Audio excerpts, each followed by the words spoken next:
Boa tarde, Sandro. Boa tarde, Gustavo Pierre. Boa tarde, Levi. Tudo bem? Boa tarde, professor. Boa tarde. Boa tarde. E aí, tudo certo? Tudo. Cadê nossos demais amiguinhos? Não entraram hoje?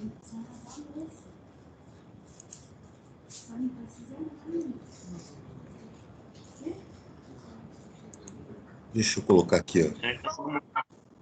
Oi? Não tem as pessoas, não. Todo mundo sumiu. Pois é. Beleza, deixa eu colocar aqui nosso assunto novo. Aí no capítulo 8 aí da apostila, na página 29. Dá para ver aí a tela?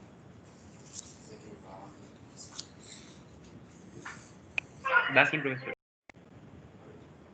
Então tá aí, pessoal. Esse capítulo, Biologia da Conservação, né, diz respeito, então, às condições aí de conservação e como o nosso meio ambiente é afetado, né, de maneira geral, pela atividade humana e as consequências, né, que isso pode ocasionar.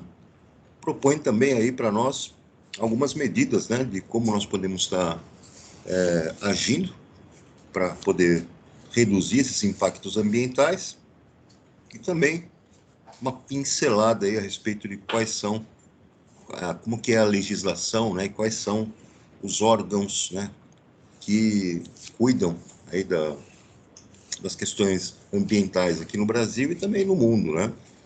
Então aqui, logo de ponto de partida, está mostrando aí, né, uma gaivota bicando aí um saco plástico, né?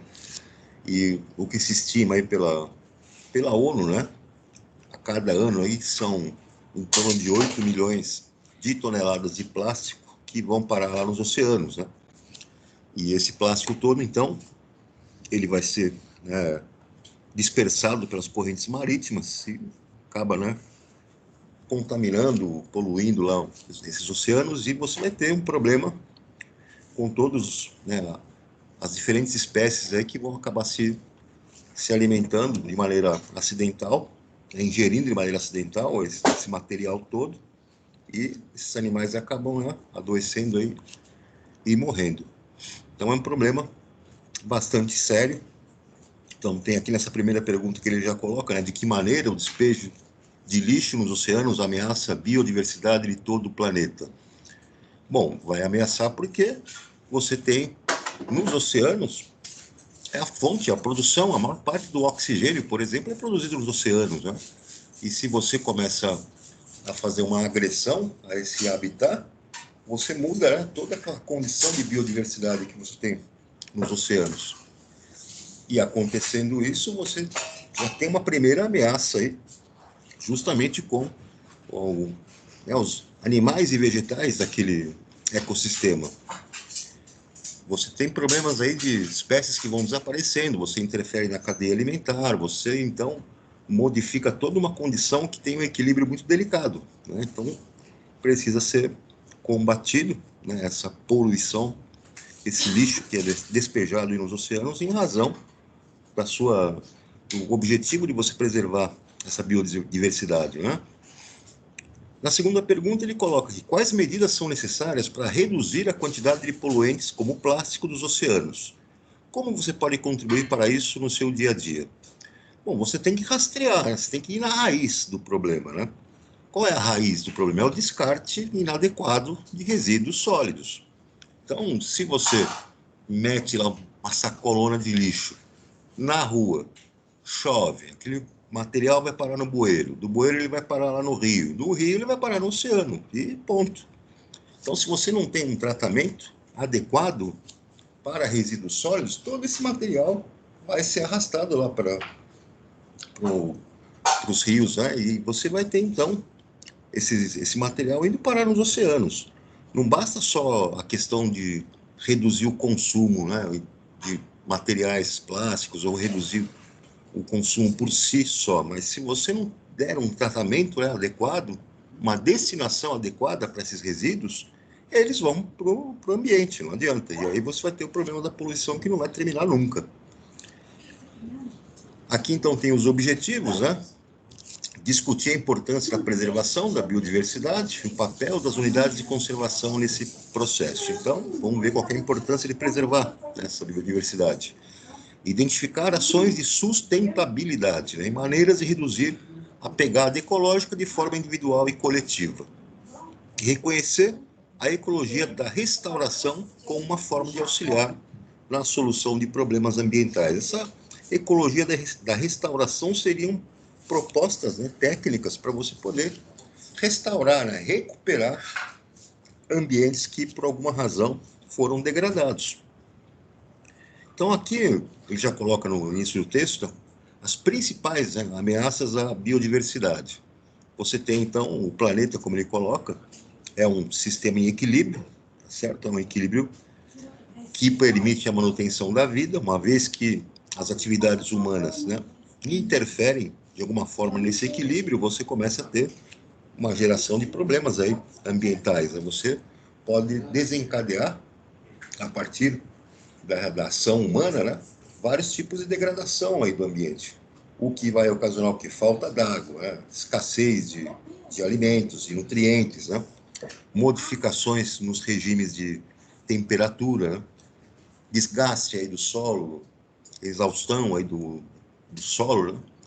Poluição de todo tipo, por exemplo, poluição do ar, aí você também tem essa questão de poluição atmosférica, né? E você vai acarretar, né, gerar prejuízos de maneira geral para todas as espécies, né, que existem em toda a biodiversidade, inclusive o ser humano. E aí você, né, tem consequências que começam a surgir aí com a redução dessa biodiversidade, né, a extinção aí de animais, né, a surgimento e propagação de doenças, uma série de fatores aí que serão consequência, né, da nossa ação, que é feita aí de maneira descontrolada. Então, essa ameaça, né, de biodiversidade está associada à ação humana. E, claro, você tem outras ameaças que estão relacionadas aí a fatores ambientais também, naturais.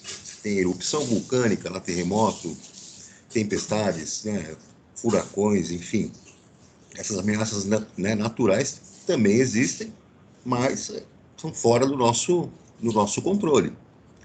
Então, que dentro da ação humana, né, quais são os principais impactos, né, que ameaçam a biodiversidade? Os principais impactos ambientais associados a essa perda de biodiversidade. Então, a primeira coisa que você tem aqui é perda ou fragmentação de habitat. Então, o que acontece? Você tem lá um ecossistema, é o habitat que é ideal, né, para determinadas espécies que ali vivem, ali se abrigam, ali se alimentam, ali se reproduzem, né? Então, elas estão muito bem adaptadas para aquele ambiente. E o que acontece? Você tem uma expansão da atividade humana nessas regiões, onde você tem abertura de terras para agricultura, pecuária, você tem uma forte, um intenso desmatamento, você tem expansão aí das cidades, crescimento de áreas urbanas, né? Conforme isso vai acontecendo, você vai fragmentando aquele habitat e você vai, então, reduzindo as chances lá das espécies que são nativas daquele local, daquele habitat, encontrar abrigo, alimento, né? Conseguir se reproduzir. Então, ficam mais pressionados, já ficam ameaçados e acabam por ser extintos. As principais, então, atividades humanas que estão ligadas a essa perda ou fragmentação aí de habitat, então, são colocadas aí, como nós falamos, você vai fazer aberturas de áreas para agricultura e pecuária, extrativismo, né, para você fazer a mineração, né, para você poder obter minerais aí.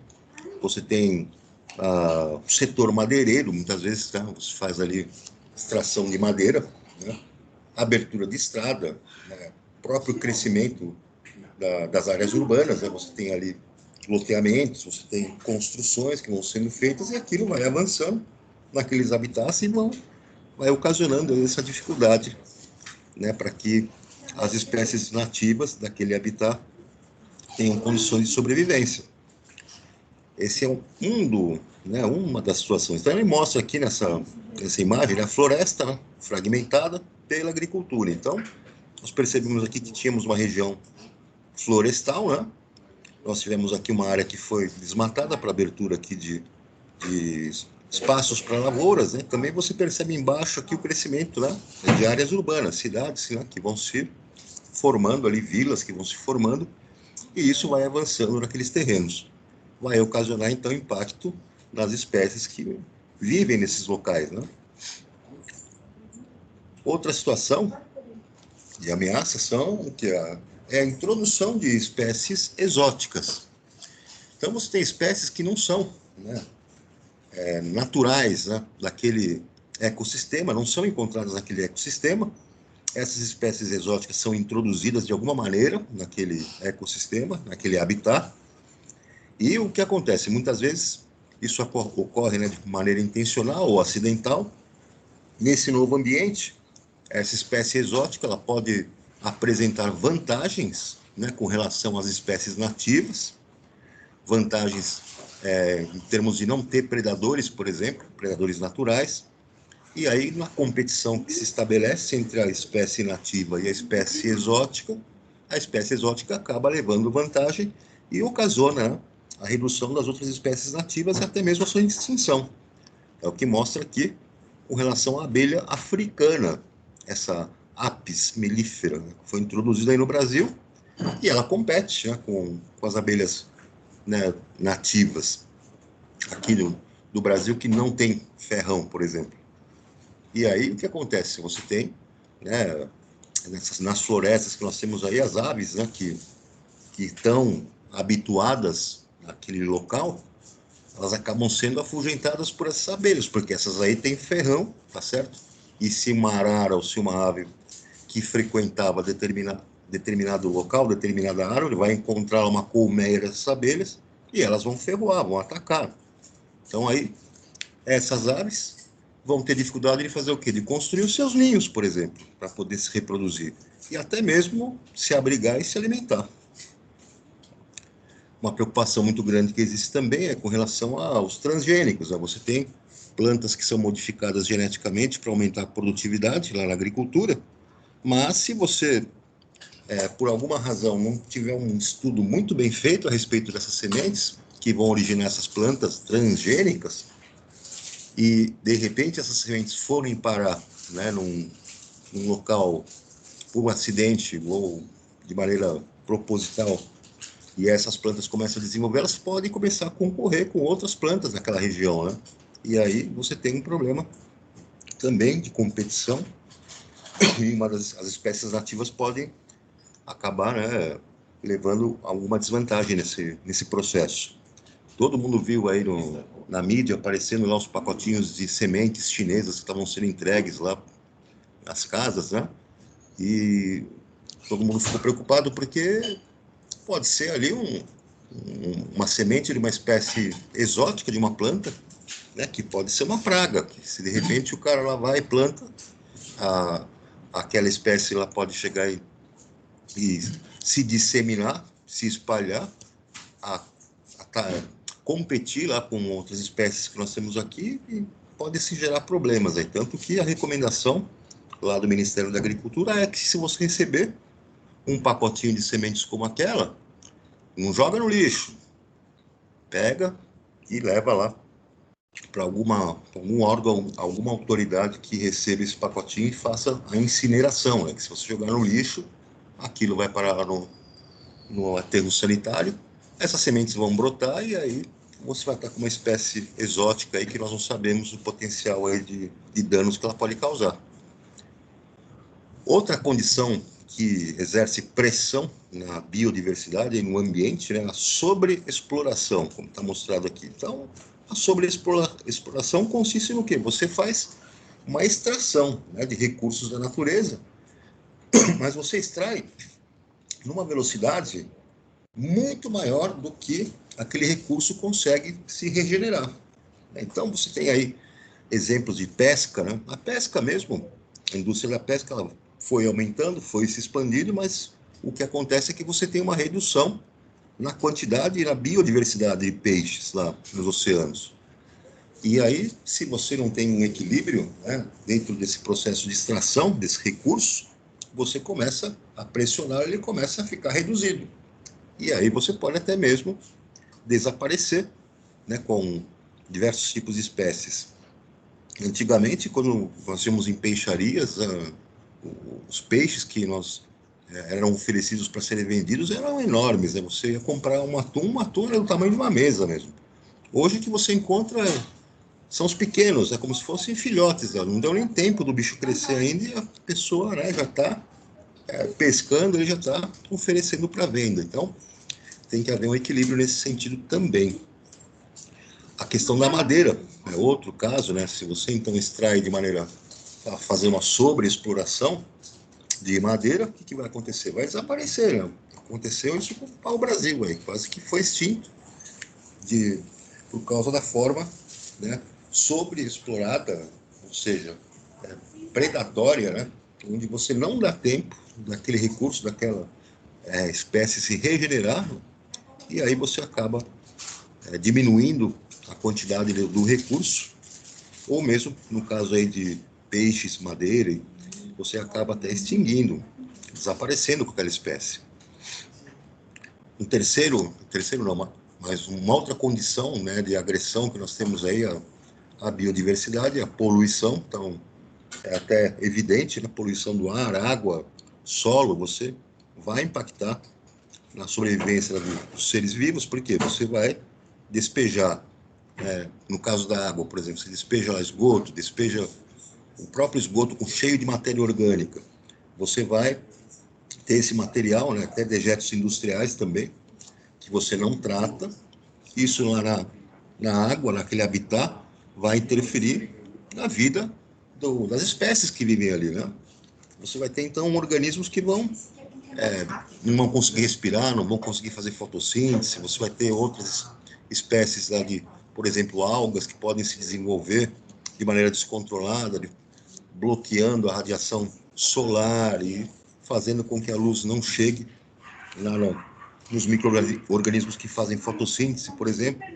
Isso vai diminuindo essa população de organismos que fazem fotossíntese, e você também vai interferir na cadeia alimentar, porque quem se alimenta desses organismos, né, vai ter uma diminuição na oferta de alimento, e você também vai causar a morte de diversas espécies de maneira direta, né, porque não vão conseguir nem respirar, fazer a sua respiração.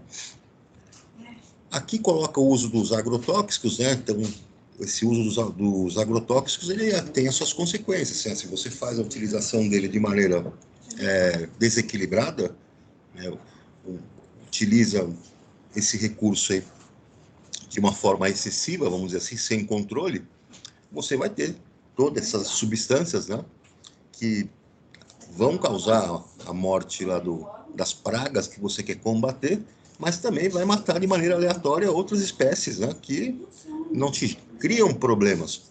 Pelo contrário, que vão até auxiliar. É o caso aí dos insetos que são polinizadores, né? A abelha, por exemplo. Você precisa das abelhas para polinização, para você ter os processos de fecundação das plantas. E se você faz um uso indiscriminado de agrotóxicos, além de você matar os insetos que são uma praga que ataca a sua lavoura, você acaba matando também as abelhas e outros animais, né, pequenos. Então, isso é um problema sério. Além do que, essas substâncias, elas podem ser lixiviadas, elas podem ser arrastadas com as águas aí da chuva, vão parar nos lençóis freáticos, lá nos lagos, vão parar no mar também, e muitas dessas substâncias são bioacumulativas, ou seja, os animais, conforme vão ingerindo essas substâncias, aquilo vai se acumulando no organismo deles, e se acumulando no organismo deles passa a ser, né, um fator que vai ser passar pela cadeia alimentar, né, e vai ocasionar doenças, né, em toda a série de seres vivos que entrarem em contato aí com essas substâncias. Muito bem. Mudanças climáticas, né? Então, antigamente se falava em aquecimento global, mas não é bem aquecimento global, né? Você tem uma situação onde, se você tem um aumento de temperatura no planeta, você desequilibra as condições climáticas. E nesse desequilíbrio você pode ter, né, fenômenos aí que vão ser mais extremos, né? Então você vai ter situações aí onde, em escala global, né, vamos dizer assim, você pode ter derretimento de gelo das calotas polares, que vai aumentar o nível de água do oceano, vai alterar a salinidade, você vai ter mudança no regime de correntes marítimas, né, que transportam alimento, que transportam toda uma quantidade de substratos que permite com que muitas espécies marinhas, né, se alimentem.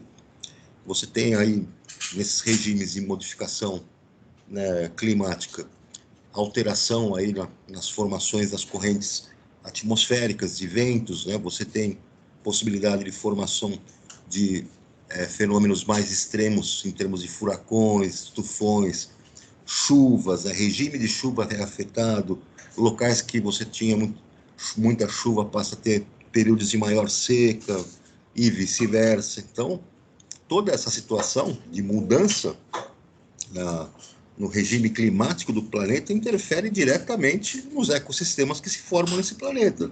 Então, o que acontece lá? Você tem o clássico exemplo aqui do ursinho polar, né? Está lá nos polos, está derretendo o gelo, ele está ficando sem condição de ter, né, alimento, ele já não consegue mais fazer a sua caça, ele não consegue mais reproduzir, ele começa a ter situação complicada ali dentro do habitat em que ele sobrevive, né? Você tem aqui outros, ele mostra que acho que são coiotes aqui, né? A região onde eles, né, vivem começa a ter uma alteração no regime de seca extrema, e nesse regime de seca extrema, esses animais, né, já não vão ter uma situação favorável ali para estar sobrevivendo. Então, vai ser problemas de migração para esses animais, eles vão ter que se deslocar cada vez para mais longe do habitat deles em busca de água e alimentação, né? Você tem espécies aí como anfíbios que precisam de ambientes úmidos, ambientes onde tenha muita água, começa a sumir essa água, começa a secar tudo, esses bichos vão tudo desaparecer. Então, todo o impacto, né, que é ocasionado nessas mudanças, ele atinge diretamente os ecossistemas que estão em equilíbrio com aquela região, com aquele regime de clima que já existia, né? E você modifica aquilo. Aqui, pessoal, ele tem organiza as ideias, né? Então fala, leia o texto e responda as questões propostas. Desde que o ser humano começou a se deslocar de um ponto a outro do planeta, também passou a carregar consigo animais, plantas e micro-organismos. Foi o que aconteceu com os pinheiros do gênero Pinus, originais da América do Norte e plantados no sul do Brasil para a produção de madeira. Hoje, essa planta se tornou uma invasora que causa grandes prejuízos ao ecossistema local. Em campos abertos, por exemplo, sua copa provoca sombreamento, prejudicando os vegetais que vivem junto ao solo. Por enquanto, o que já está sendo feito é controlar a introdução de novas espécies no Brasil. O trabalho é conduzido pelo IBAMA, que faz uma análise de riscos, né, antes de permitir que sejam importados animais ou plantas de outras regiões do planeta. É aquela questão da introdução de espécies exóticas, né, que nós tínhamos visto anteriormente. Então, aqui ele pergunta no item A, o Pinus sp pode ser considerado uma espécie exótica? Justifique sua resposta. Sim, é uma espécie exótica, né? Ele é originário lá da América do hemisfério norte, né, foi introduzido no Brasil, apresentou, né, um bom desenvolvimento, uma boa adaptação, só que as suas características, né, acabam fazendo o quê? Causando uma competição com as outras espécies nativas aqui, porque tem a copa, né, muito larga, muito alta, aquilo bloqueia a iluminação solar ao seu redor, e as que estão ao redor, que não tem um crescimento tão vantajoso assim, acabam, né, não sobrevivendo.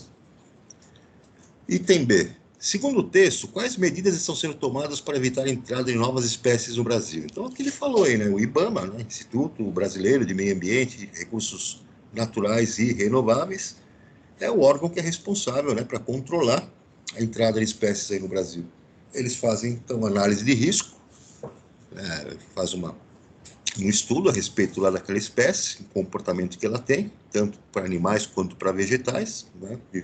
E dá, né, um parecer se autoriza ou não essas entradas de novas espécies. teve a entrada de uma espécie no Brasil, e a tilápia, por exemplo, um peixe, né? Foi introduzido aí no Brasil aí, na década de 70, né? Pouco antes disso. É um peixe originário lá da África.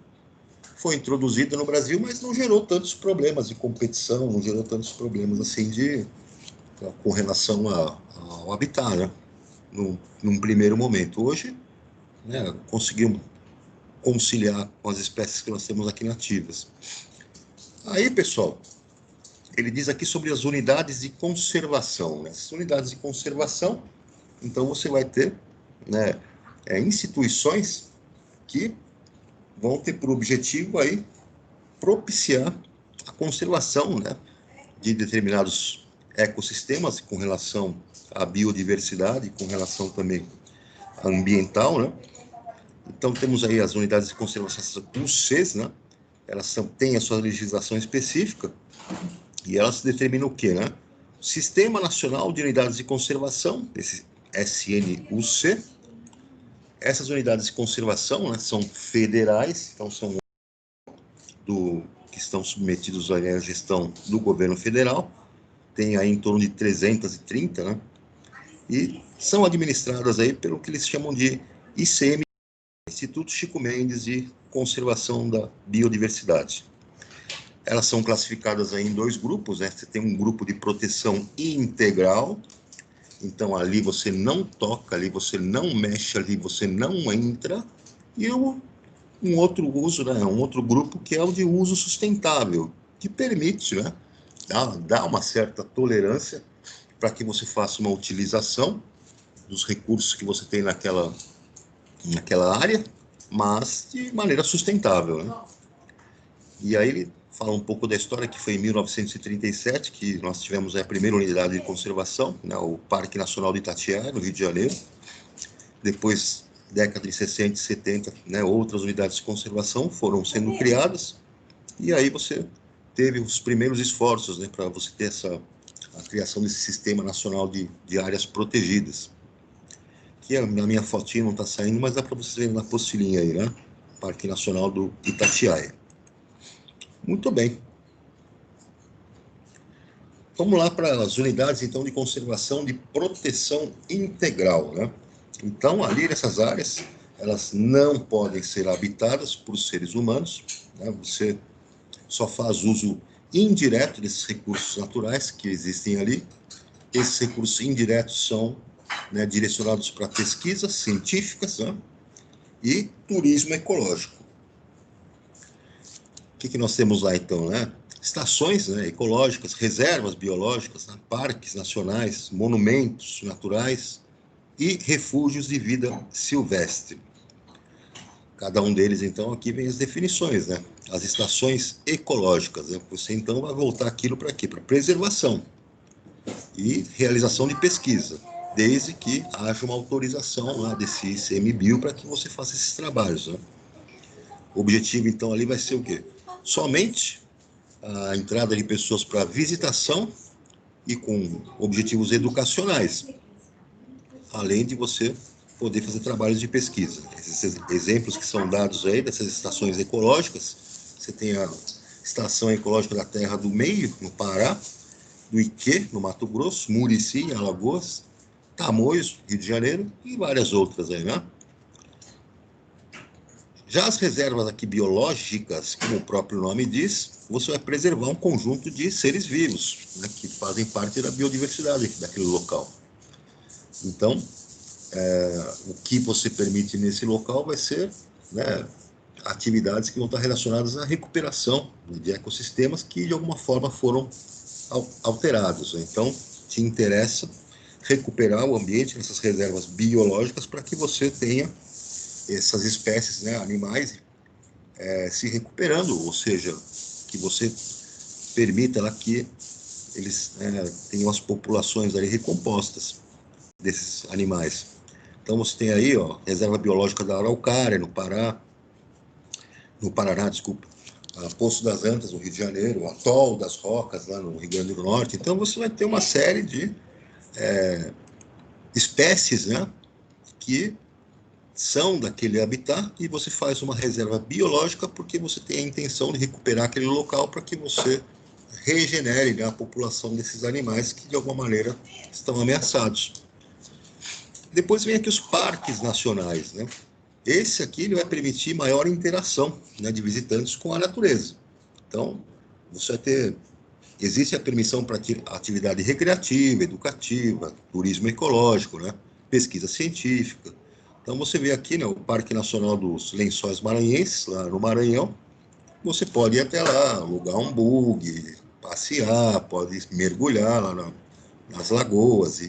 Então, isso já tem um grau, né, de permissividade maior. Então, ele mostra aqui alguns exemplos, né, desses parques nacionais.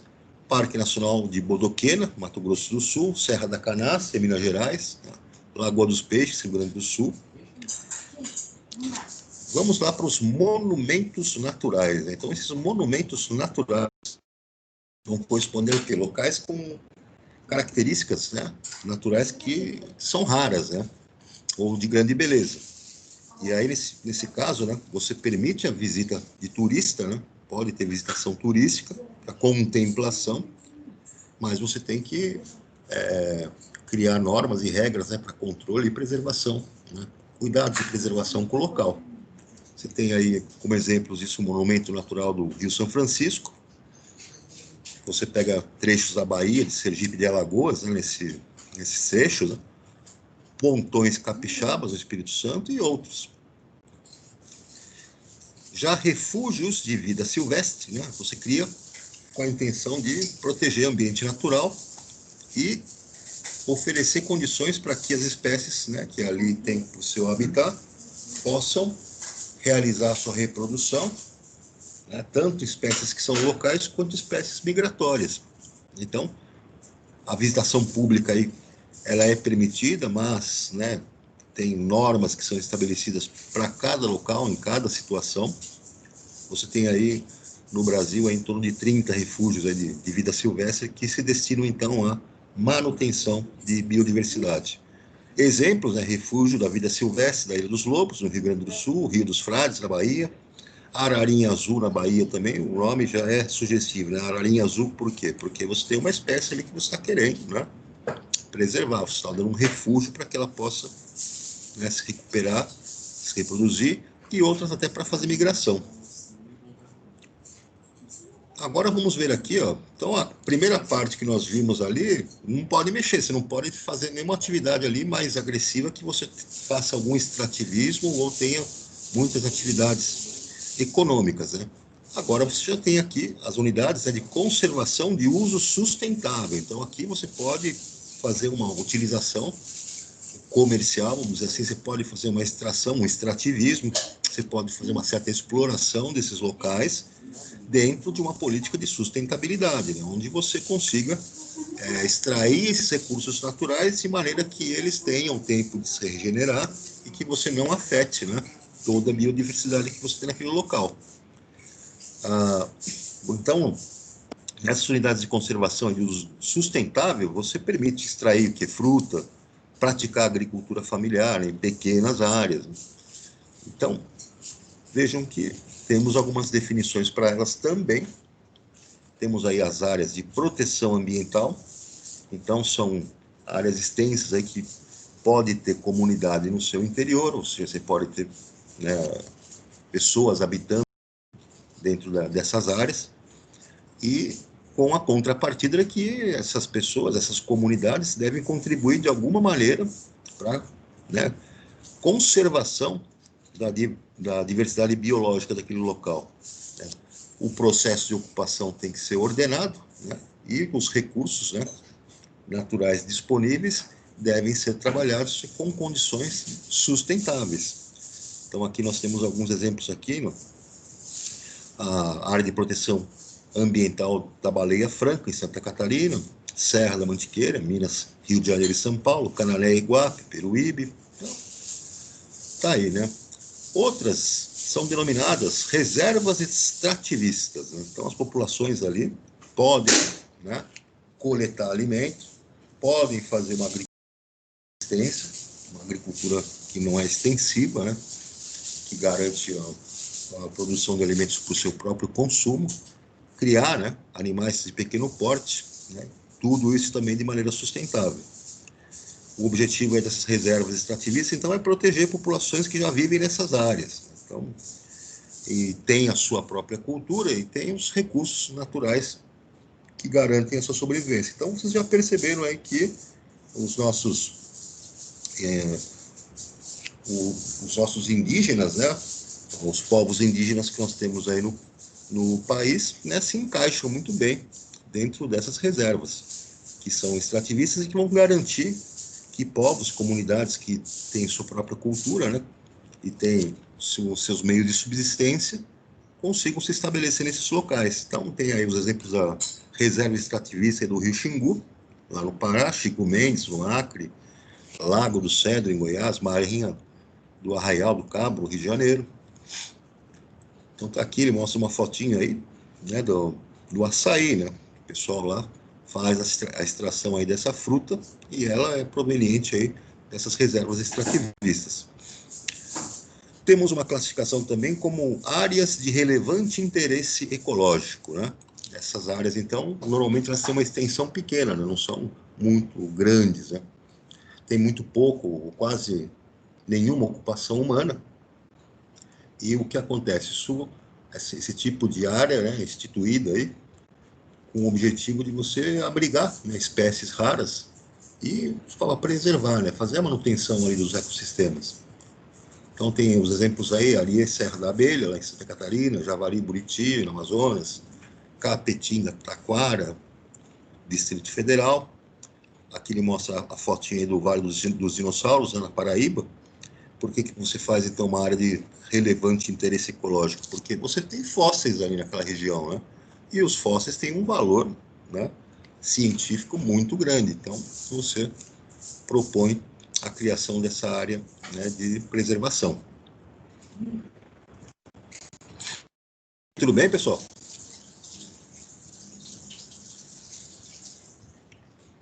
Oi, galera, estão me ouvindo aí? Ou já estão dormindo? Estamos vendo, professor. Ah, bom. Então tá aí, pessoal, as unidades de conservação, né, os aspectos históricos, né, em sua evolução. Esse texto aí que mostra como que, né, a nossa legislação ambiental foi avançando aí ao longo do tempo, né, até que nós chegássemos hoje, né, no nosso Código Florestal aí moderno. Então, ensino aqui para vocês lerem, né, e depois discutirem. Aqui na página 37, ele fala de sustentabilidade e pegada ecológica, né? Então, a questão de sustentabilidade é um nome já diz tudo, né? Você fazer uso, né, dos recursos que você tem aí no meio ambiente, de maneira a que você dê tempo para que eles se regenerem, né? E você estabeleça um equilíbrio, né? Para que você não ultrapasse no consumo aquilo que a natureza consegue repor, né? Consegue regenerar. Dentro desses recursos naturais, né, que nós fazemos uso, extraímos aí da natureza, né, você tem todos os elementos que você possa imaginar, né, desde vegetais, desde minerais, a própria água, né, o solo mesmo, que você precisa lá de areia, precisa de terra para fazer construção, árvore, o próprio vento, rochas que você minera, metais que você faz também mineração, uma série, então, de recursos que você acaba extraindo diretamente da natureza. Para que você tenha uma condição, então, sustentável, para que você trabalhe com esses recursos que você extrai da natureza, você tem que levar em consideração a capacidade que o planeta tem de regenerá-los, né? Se você extrai de maneira mais rápida, em maior volume do que o planeta consegue regenerar, você vai começar a tornar esses recursos escassos, né? Uma vez que eles ficam escassos, você vai dificultar a vida das próximas gerações que vão chegar aí, tornando, né, os custos e tornando lá a utilização desses recursos mais complicado, mais difícil isso, né? Então aqui mostra, então, essa pequena imagenzinha, né? Como que o nosso estilo de vida está associado, né, a esse desequilíbrio, esse consumo que não é sustentável, né? A essa obtenção de recursos que não é sustentável. Uma série de comportamentos, uma série de hábitos, né, que nós temos na nossa vida moderna, as atividades humanas, né, que pressionam para que a extração dos recursos seja cada vez mais rápida, né?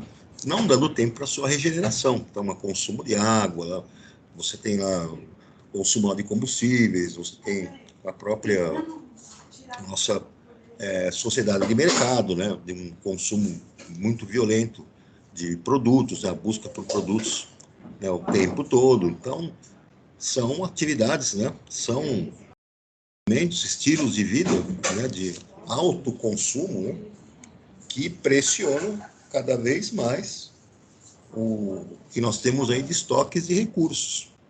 Então precisa haver um equilíbrio, né, nessa relação.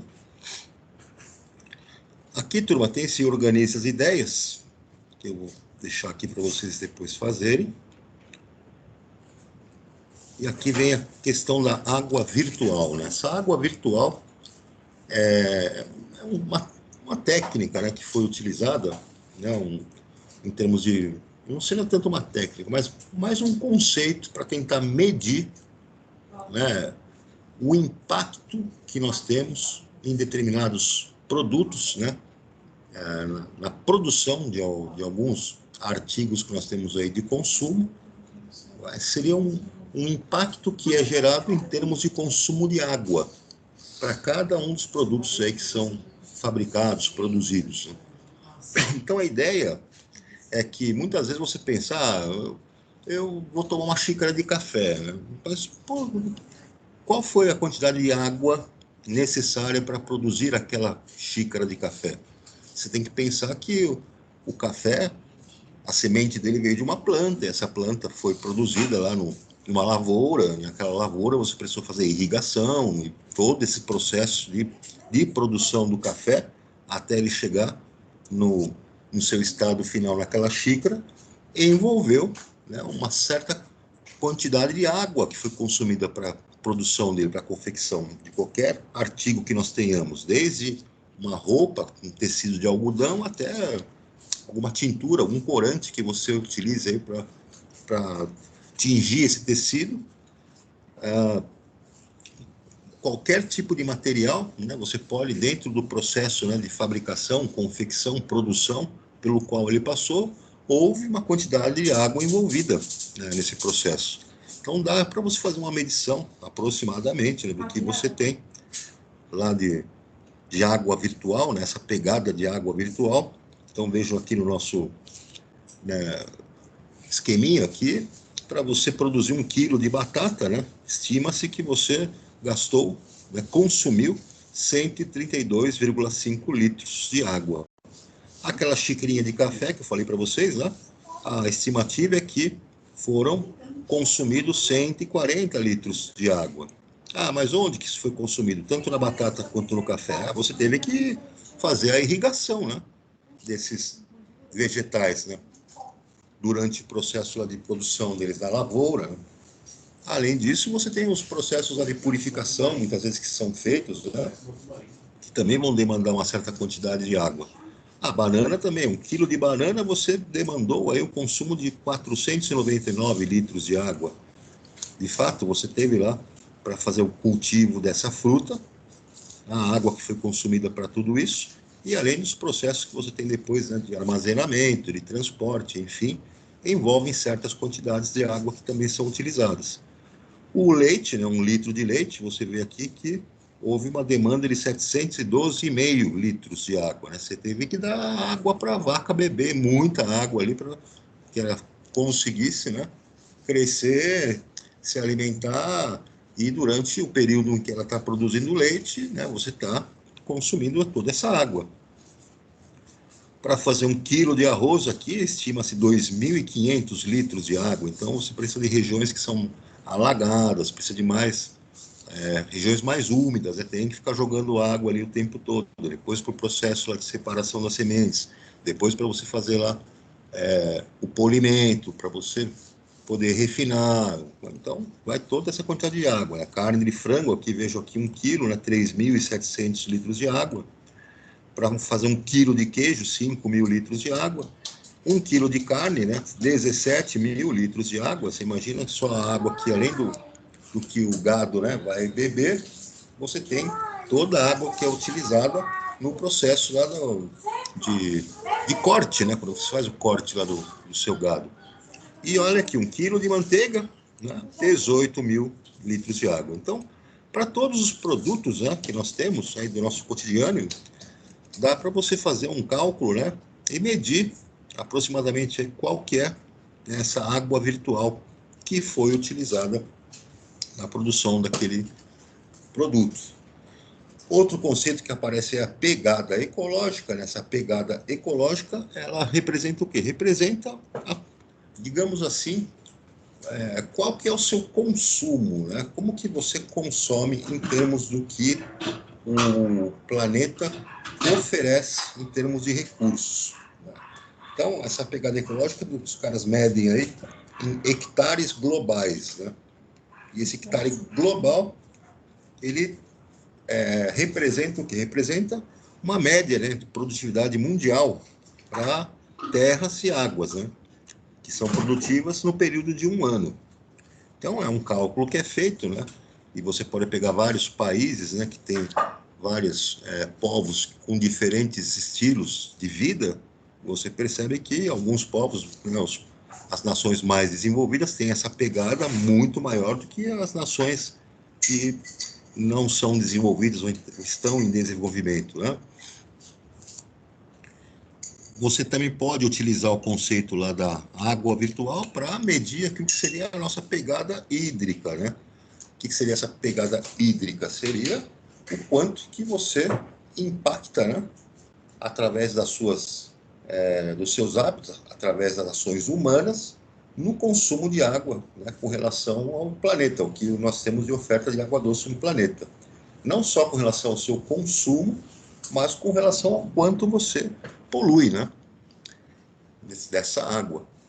Você polui em que sentido? No sentido do seu consumo, né, de determinados produtos. Então, se eu compro lá uma sacola plástica, lá para sacos plásticos para jogar lixo, aquele polietileno, aquele plástico para ser produzido, ele impactou de alguma maneira dentro dos processos lá de produção do polietileno. E nesses processos você também tem consumo de água, porque você precisou, dentro do seu maquinário, dentro dos processos de produção daquele plástico, houve um consumo de água também, né? Então tá aí. Se nós pegarmos, então, o conceito aqui, essa pegada ecológica, né, e sustentabilidade vão estar ligadas por quê? Seja a sua pegada hídrica ou ecológica, sempre vai haver uma relação, né, de quanto que nós estamos consumindo com quanto que está disponível no planeta dentro da capacidade de regeneração desses recursos no planeta, né? Então, isso vai resultar no que seria a sua pegada ecológica global, que vai estar voltada, então, para que você busque uma sustentabilidade. Se a sua pegada ecológica, né, global, se somarmos as pegadas ecológicas de todos os países, e aquilo representar um consumo que está acima do que o planeta oferece, você vai esgotar esses recursos. Você está extraindo muito mais rapidamente do que eles se regeneram. Então, uma hora esgota e as outras gerações não vão ter acesso a esses recursos. Então, precisa haver um equilíbrio dentro do que nós consumimos e da capacidade de regeneração do planeta. Então, estão vendo aqui, ó, os caminhões aí, né, transportando madeira, né? Vai chegar uma hora que, se a nossa pegada, né, nosso consumo dentro dos nossos hábitos não se equilibrarem com relação à própria dinâmica de tempo de vida da árvore, né? O quanto tempo que ela leva para crescer, o quanto tempo que ela leva para acontecer o reflorestamento, né? Nós vamos chegar uma hora que vamos ter esse recurso esgotado. Tranquilo até aqui, pessoal?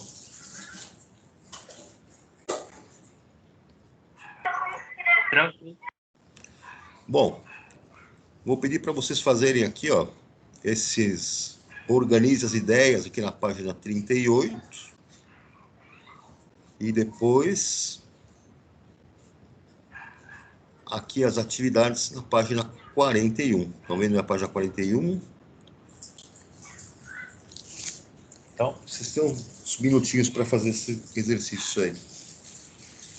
Página 38 e página 41. Terminando, é só tirar uma fotinha e mandar lá na atividade no Positivo On. Beleza?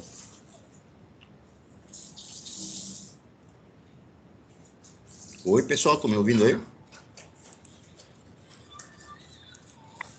Tranquilo, professor. Ok, vamos dar um intervalinho rapidinho e já voltamos aí, tá?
E aí, galera, estamos de volta?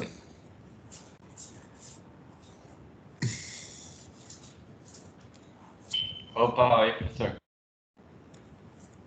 E aí, já conseguiram mandar as fotinhos no Positivo On?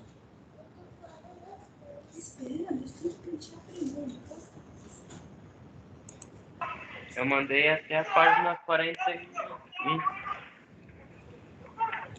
Para você ouvir aqui. Levi e Gustavo, já mandaram lá?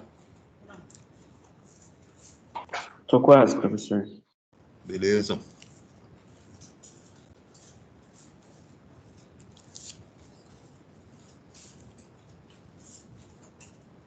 Vou dar mais uns minutinhos para vocês terminarem.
E aí, Levi, Gustavo, estão terminando? Só vou tirar a foto e te mando já pra você. Professor, eu não tenho câmera, eu não tenho como te mandar.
Alice, espera.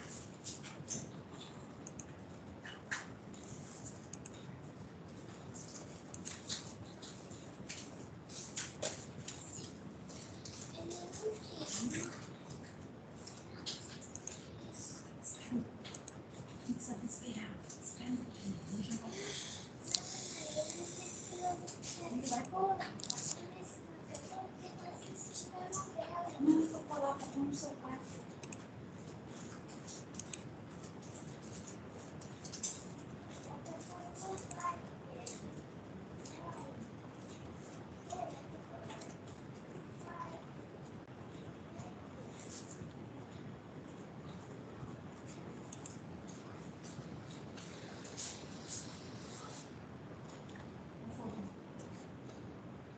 O que está acontecendo?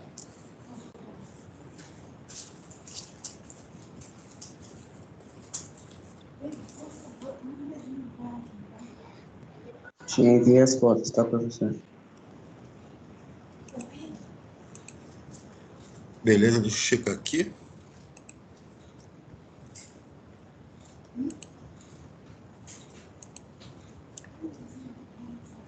Só um instante.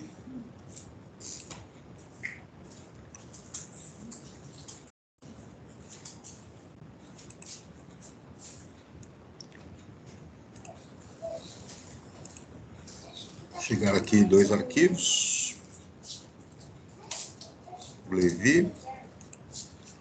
Página 38, ok. Está recebido aqui.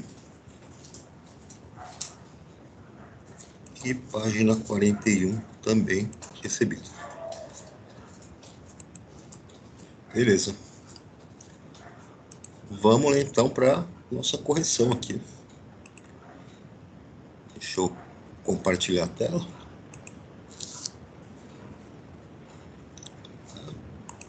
Tá dando para ver aí, pessoal? Tá sim, professor. Ok, vamos lá para a página 38. Organize as ideias, né? Relacione as ações que não contribuem para a sustentabilidade com o seu respectivo impacto no ambiente. Então, aqui a primeira, né? Amassar e jogar fora folhas de caderno. Bom, para você fazer papel, você vai precisar de madeira, né? Você precisa extrair celulose da madeira. Então, você vai ter que aumentar, né, áreas de produção, monocultura de árvores, né, para extração dessa madeira. Você reduz, então, florestas e outros ecossistemas. Portanto, associa aqui com o item B, né? 2. Não separar os resíduos recicláveis e orgânicos para descartá-los. Então, o que acontece aqui, né?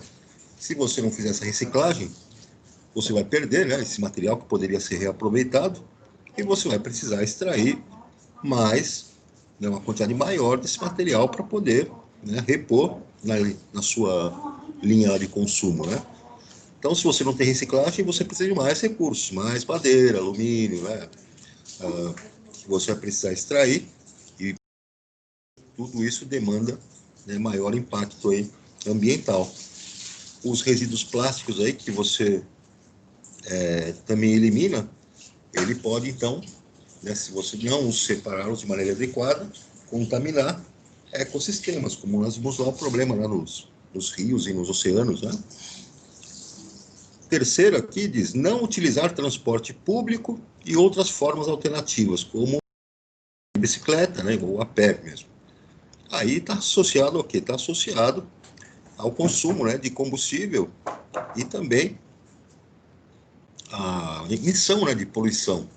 Então, quando você tem essa situação onde você está...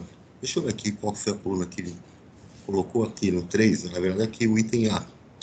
Se você opta, né, pelo transporte individual e não ao transporte coletivo, você já está, então, causando aí um excedente de consumo de combustíveis fósseis, né?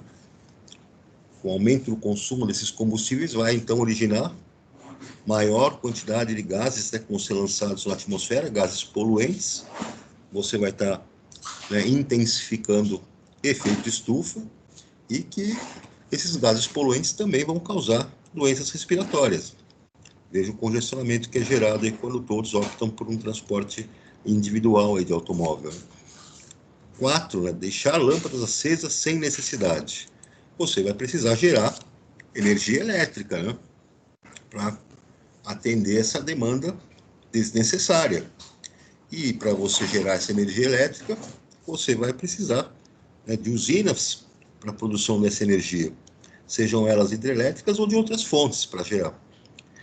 E quanto mais você precisar dessas usinas, né, mais você afeta ecossistemas, porque você vai ter, né, essas usinas interferindo na dinâmica do local, do ambiente onde elas são construídas e onde elas operam. Então, isso gera um impacto ambiental também. 5 aqui, deixar a torneira pingando. Então, vejam que você vai ter um desperdício de um insumo essencial, que é a água, né? E quanto você permite o desperdício dessa água, o que vai acontecer? Você vai precisar aumentar o volume que é retirado do ambiente dessa água. E, de uma certa forma, você sobrecarrega, né, esse recurso natural no ambiente.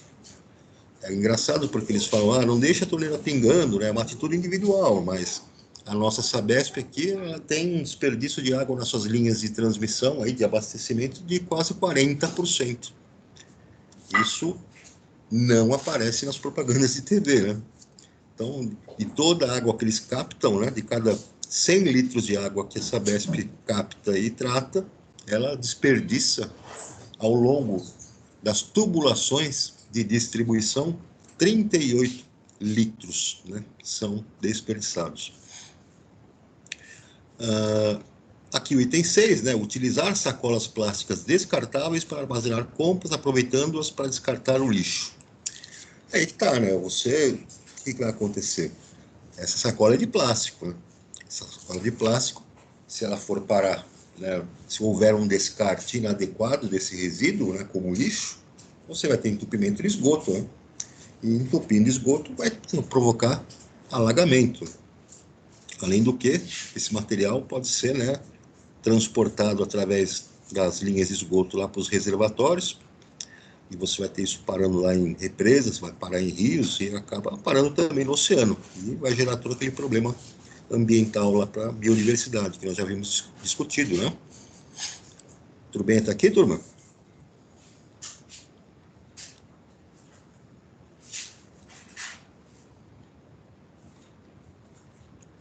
Aqui nas atividades da página 41. Então, ele fala no primeiro exercício: o Brasil lidera o ranking mundial de uso de agrotóxicos desde 2009, muitas vezes usando quantidades acima do permitido pela União Europeia. Indique a alternativa que contenha medidas eficazes ecologicamente e economicamente viáveis em substituição ao uso de pesticidas. Então, dentre as alternativas que ele apresentou aí, você vai ter aí a preservação da fauna e flora nativas, né, e desenvolvimento de métodos de controle menos agressivos, como o uso adequado de controladores biológicos. Esses controladores biológicos, né, eles podem ser diversos tipos, até mesmo espécies aí de animais, né, que são predadores das pragas que você combate, né, e eles, como predadores, né, vão conter, né, o ataque dessas pragas pela ação da predação, né, por serem predadores, e você então diminui, né, o seu uso, né, do seu defensor agrícola. No segundo, ele diz assim: a implantação de unidades de conservação em todo o Brasil é muito importante para a manutenção da biodiversidade. No entanto, em alguns casos, essas unidades não podem ser habitadas por seres humanos, e só é permitido utilizá-las com finalidade educacional, para turismo ecológico ou para pesquisas científicas.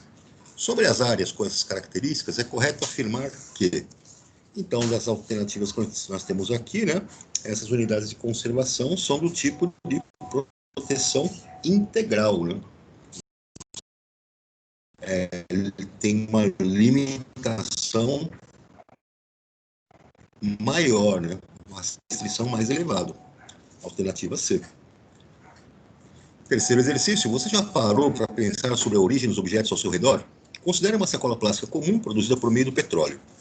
Depois de utilizada, ela demorará muitos anos para se decompor. A sacola de pano, por sua vez, pode ser reutilizada por inúmeras vezes. No item A, qual a importância de substituir as sacolas plásticas pelas sacolas de tecido? Você vai diminuir o consumo, né, desse plástico, né, os recursos que são utilizados para a produção desse plástico, toda aquela linha de produção dele vai demandar menos recursos, e você vai evitar, né, desse resíduo sólido ir parar lá no meio ambiente, né, causando aqueles problemas de poluição. Quando você reduz de um produto como esse, você reduz toda a demanda de matéria e energia que é dispensada, né, na produção dele. Então, isso faz com que, né, a demanda pelos recursos lá naturais também seja menor. Item B: que outros hábitos são importantes para um estilo de vida mais sustentável? Aí é uma resposta mais pessoal, né, mas de maneira geral, buscar uma maior sustentabilidade, né, você tem que trabalhar com um equilíbrio no consumo de matéria e energia, ou seja, no consumo de materiais, né, e no consumo energético. São essas duas coisas que fazem, né, que causam os impactos ambientais e que pressionam os recursos que nós temos no planeta. Então, economizar energia, né, reduzir consumo de embalagem, né, não desperdiçar água, tem uma série de outras ações que você pode adotar, que vai, então, diminuir, né, as pressões que nós exercemos aí no ambiente. Quarto, quanto maior o consumo de produtos e o desperdício em geral, maior o consumo de água para a produção de novos materiais. Isso inclui alimentos, roupas, calçados, aparelhos eletrônicos e outros utensílios. O resultado disso pode ser a falta de água potável no futuro próximo, por exemplo. Sobre o assunto, responda às questões propostas. No item A, como é denominada a quantidade de água empregada para a produção de um produto? É o que nós vimos lá, né? Aquele conceito de água virtual. No item B, Qual a importância de saber a quantidade de água utilizada na indústria e como isso pode auxiliar a manter os recursos hídricos no futuro? Então, para você mensurar aí uma importância, né, nessa quantidade de água consumida, você vai utilizar esse cálculo aí da pegada hídrica, né? E nesse cálculo de pegada hídrica, você vai, né, verificar dentro de linhas de produção industrial, né, como que você está consumindo, né, essa água, as quantidades de água que estão sendo consumidas. E você faz uma comparação com o que existe de disponível como recurso aí na natureza, né? Então, dentro dessa análise, você vai propor, né, formas aí, técnicas de reutilização da água, por exemplo, né, nos processos industriais. É uma alternativa para que você pressione mesmo, menos por esse recurso dentro dos seus processos. Aqui tudo bem, pessoal? Tudo. Galerinha, tem aqui a página 42, recuperação de áreas degradadas. Eu vou deixar para entrar isso aqui na próxima aula, porque é um assunto que vai ser extenso, tá vendo? E eu preciso discutir isso com um pouco mais de calma com vocês. Aí tem aqui essas conexões, as soluções dos problemas, são assuntos que vêm todos juntos, né, de uma só vez. Então eu vou deixar vocês descansarem um pouquinho mais cedo hoje, e na próxima aula nós voltamos com esse assunto aqui para a gente fechar esse capítulo. Tranquilo, turma? Tranquilo. Alguma dúvida, alguma dificuldade até agora? Tudo certo? Não, tá tudo certo. Beleza, então, pessoal. Vou dar um descanso para vocês mais cedo e na próxima aula nós retomamos aí esse assunto da bioconservação e cuidamos já desse capítulo, ok? Um abração aí a todos, se cuidem, fiquem com Deus e até o nosso próximo encontro. Tchau, professor. Tchau, galera. Um abração.